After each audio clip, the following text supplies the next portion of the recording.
முதலமைச்சர் ஆனதும் முதல் கையெழுத்து மதுவிலக்குக்குத்தான் என திமுக தலைவர் கருணாநிதி கூறியது குறித்து முதலமைச்சர் ஜெயலலிதா கேள்வி எழுப்பியிருக்கிறார்.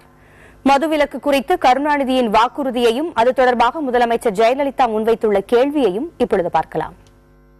மதுவிலக்கு சட்டத்தை வெகு விரைவிலே உங்களுக்கு உறுதி கிடைக்கின்றேன். நான் ஒருவேளை உங்களால் முதலமைச்சராக ஆக்கப்பட்டால் நான் பொழுதுகின்ற கையெழுத்து முதல் கையெழுத்து மதுவிலக்கு சட்டத்தை கொண்டு வருகின்ற அந்த கையெழுத்தாகத்தான் இருக்கும். முதல் கையெழுத்து மதுவிலக்குக்குத்தான் என்று சொன்ன திரு கருணாநிதி 1974 ஆண்டிலேயே திமுக ஆட்சியில் மதுவிலக்கை கொண்டு வந்தோம் என்றும் சொல்லியிருக்கிறார். 1974 ஆண்டில் பூரண மதுவிலக்கா அமலில் இருந்தது?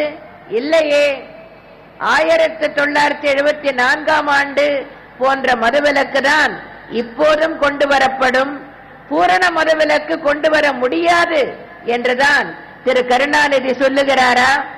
அதாவது தனியார் மூலம் மது விற்கப்படும் என்கிறாரா?